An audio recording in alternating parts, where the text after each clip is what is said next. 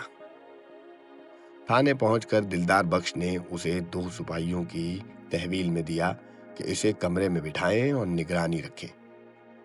پھر وہ اپنے کام نپٹا کر اس کمرے میں آیا جہاں مائی پنکی بیٹھی تھی۔ کمرے کی روشنی میں دلدار نے مائی پنکی کو اوپر سے نیچے تک بغور دیکھا۔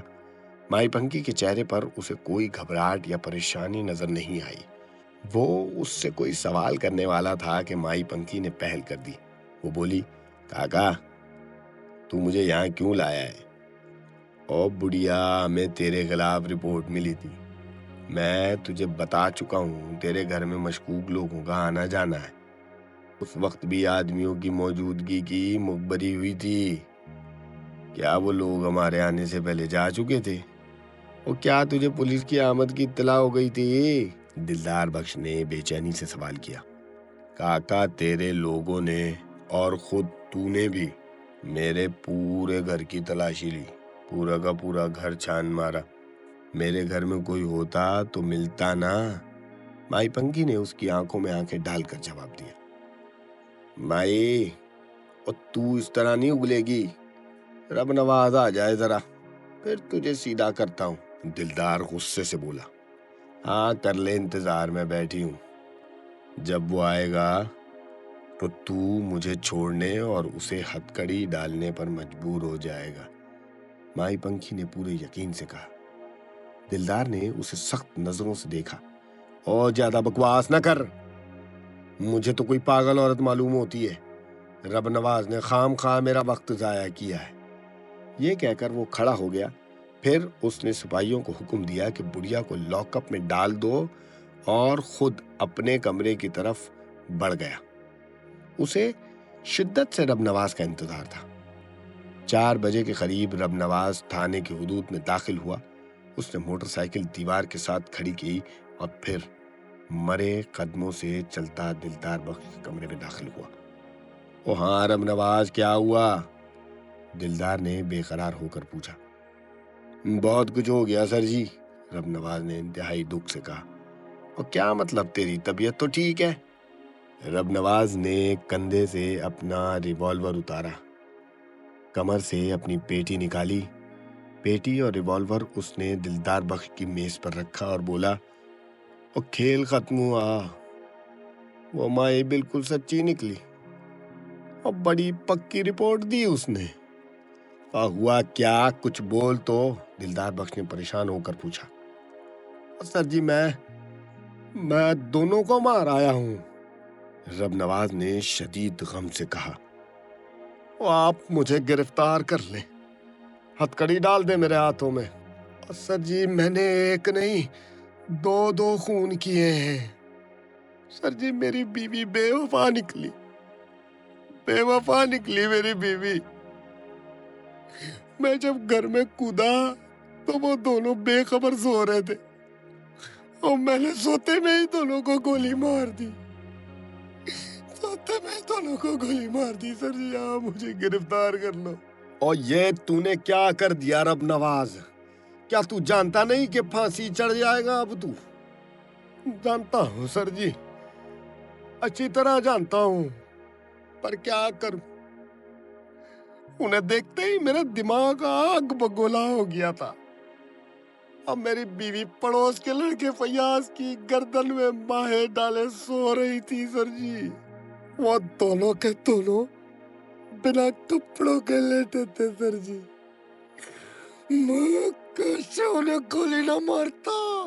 رب نواز غصے سے کانپ رہا تھا۔ اور رب نواز، اگر تو نے واردات کر بھی دی تھی تو تجھے پلٹ کر یہاں نہیں آنا چاہیے تھا۔ اور چل جلدی کر شاباش، یہ اپنا ریوالور اٹھا اور پیٹی باندھ کر نکل جا یہاں سے۔ اور چل شاباش میرا پتر، جا، دلدار بخش نے اسے مشورہ دیا۔ آپ کا بہت بہت شکریہ سر جی، آپ کا مجھ پہ بہت احسان ہے، پر میں بھاگوں گا نہیں، اور چاہے مجھے پھانسی ہو جائے، عمر قید ہو جائے، میں نہیں بھاگوں گا۔ رب نواز، اور رب نواز، یہ تو نے کیا کر دیا ہے؟ اب اس بڑھیا کا کیا کروں؟ اس کی ایک ایک بات سچ نکلی۔ اس نے تو مجھے یہاں تک کہہ دیا تھا کہ میں تجھے ہتھکڑی لگانے اور اسے چھوڑنے پر مجبور ہو جاؤں گا، اور دیکھ اس کی بات تو سچ ہو گئی۔ سر جی، اور سر جی، اس بڑھیا کو چھوڑ دو، یہ تو بہت پہنچی ہوئی چیز لگتی ہے، ایک ایک بات سچ بتا دی۔ اور میری سمجھ میں ابھی تک یہ بات نہیں آئی کہ اس کے گھر میں موجود آدمی کہاں غائب ہو گئے، یا پھر تمہارے مخبر کی اطلاع غلط تھی۔ دلدار بخش کی سوئی غائب ہوئے آدمیوں پر ہی اٹکی ہوئی تھی۔ اور اطلاع تو ٹھیک تھی سر جی، بالکل ٹھیک تھی۔ اور تو پھر اس بڑھیا کو 2-3 دن حوالات میں رکھتے ہیں اور دن کی روشنی میں گھر کا جائزہ لیتے۔ مجھے لگتا ہے رب نواز، اس کے گھر میں کوئی خفیہ راستہ ہے۔ ہمارے وہاں پہنچتے ہی اس نے خفیہ راستے سے ان سارے لوگوں کو باہر نکال دیا ہوگا۔ نہ سر جی نہ، میری ماں نے تو اسے چھوڑ دے، ایک مرتبہ پھر اس کی نگرانی کرائیں، صحیح رپورٹ پر چھاپا مارے۔ رب نواز نے اسے سمجھانے کی کوشش کی۔ وہ بڑھیا مجھے خطرناک لگتی ہے، اس کے پاس ضرور کوئی کالا علم ہے، اس نے میرے بارے میں جو بتایا وہ سچ بتایا ہے۔ نہیں رب نواز، میں اسے نہیں چھوڑتا، اب میں دیکھتا ہوں اس جادوگرنی کو، دلدار بخش نے فیصلہ کن انداز میں کہا۔ لیکن دلدار بخش اپنے فیصلے پر قائم نہ رہ سکا۔ صبح ہونے تک تھانے میں ایسے ہنگامی حالات پیدا ہو گئے کہ کسی کی سمجھ میں نہ آیا کہ یہ آخر ہوا کیا ہے۔ مائی پنکھی حوالات میں بند تھی۔ اس وقت اس کے علاوہ کوئی اور اندر نہ تھا۔ مائی پنکھی فرش پر لیٹی ہوئی تھی۔ اس نے اپنا ایک ہاتھ آنکھوں پر رکھا ہوا تھا۔ باہر ایک سپاہی پہرے پر تھا۔ اجالا پھیلتے ہی کبوں کے چیخنے کی آوازیں آنی شروع ہو گئیں۔ پھر 2-3 کبے کائیں کرتے راہداری میں آئے اور اڑتے ہوئے کمرہ حوالات میں داخل ہو گئے جہاں مائی پنکھی بند تھی۔ ابھی 5-7 منٹ ہی گزرے ہوں گے کہ پورا لاک اپ کبوں سے بھر گیا۔ مائی پنکھی آنکھوں پر ہاتھ رکھے آرام سے لیٹی تھی، جبکہ کئی کبے اس کے اوپر بھی موجود تھے۔ سپاہی پریشان ہو کر دلدار بخش کے کمرے میں پہنچا اور گھبرا کر بولا، سر جی، حوالات میں بے شمار کبے بھرے ہوئے ہیں اور وہ بڑھیا آرام سے لیٹی ہوئی ہے، پتہ نہیں کہیں مر تو نہیں گئی، اور آپ آ کر دیکھو۔ دلدار بخش سپاہی کے ساتھ باہر نکلا تو تھانے کی فضا ہی بدل چکی تھی۔ پورے تھانے میں کبے بھرے ہوئے تھے اور ان کی کائیں کے علاوہ کچھ سنائی نہیں دے رہا تھا۔ دلدار بخش سر پر ہاتھ رکھے خود کو بچاتا لاک اپ تک آیا۔ مائی پنکھی بڑے آرام سے ابھی تک آنکھوں پر ہاتھ رکھے لیٹی تھی۔ کبے اس کے پورے بدن پر کود رہے تھے۔ اوئے، اور یہ مر تو نہیں گئی؟ دلدار بخش نے مائی پنکھی پر نظر ڈالتے ہوئے کہا۔ اور تالا کھول، اور جلدی کھول۔ سپاہی نے حوالات کا تالا کھولا۔ دروازہ کھلتے ہی کبوں نے چیخ کر پورے تھانے کو سر پر اٹھا لیا۔ وہ ادھر سے ادھر اڑتے پھر رہے تھے۔ دلدار بخش ہاتھ میں موجود ریوالور گھماتا ہوا اندر پہنچا اور چیخ کر بولا، او مائی، او اٹھ جا۔ مائی پنکھی نے اچانک اپنی آنکھوں سے ہاتھ اٹھایا اور اس طرح اٹھ کر بیٹھ گئی جیسے وہ اس کی آمد کی منتظر تھی۔ اس نے اپنی سرخ آنکھوں سے دلدار بخش کو دیکھا اور اٹھ کر کھڑی ہو گئی۔ اور یہ کیا مصیبت ہے؟ یہ کبے کہاں سے آ گئے؟ دلدار بخش نے چیخ کر بولا۔ کاکا، مجھے کیا معلوم، تو ان سے ہی پوچھ لے۔ مائی پنکھی نے حوالات کے دروازے کی طرف قدم بڑھاتے ہوئے کہا۔ کیا اب میں جاؤں؟ او ہاں مائی، تو جا، او خدا کا واسطہ ہے تو جا یہاں سے، لیکن پہلے ان سے تو ہمیں نجات دلا دے، دلدار بخش نے کبوں سے اپنا بچاؤ کرتے ہوئے کہا۔ اچھا۔ مائی پنکھی نے راہداری میں کھڑے ہو کر اوپر کی طرف دیکھا اور بولی، بس بگا، انہیں لے جا۔ مائی پنکھی کے اتنا کہنے کے بعد مشکل سے 2-3 منٹ لگے ہوں گے کہ تھانے کی فضا یکدم صاف ہو گئی۔ وہاں کوئی کبا رہا ہے نہ کوئی کبے کا بچہ۔ یہ دیکھ کر دلدار بخش حیران ہو گیا تھا اور مائی پنکھی اپنے گھر کی طرف چل پڑی۔ گھر پہنچ کر اس نے کیا کیا ہوگا؟ گزشتہ رات وہ سارے لوگ ایک دم سے کہاں غائب ہو گئے تھے؟ یہ ساری باتیں اگلے حصے میں ہم ضرور جان لیں گے۔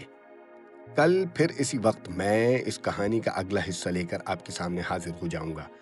اس وقت تک کے لیے میرے چینل کو ضرور سبسکرائب کیجیے گا، میرے ویڈیو کو لائک کیجیے، اپنے دوستوں کے ساتھ شیئر کیجیے، کامنٹ کر کے فیڈ بیک ضرور دیجیے گا۔ اپنے آس پاس کے لوگوں کا ڈھیر سارا خیال رکھیں اور آپس میں پیار بانٹتے رہیں۔ مجھے اپنی ڈھیر ساری دعاؤں میں یاد رکھیے گا۔ اللہ حافظ۔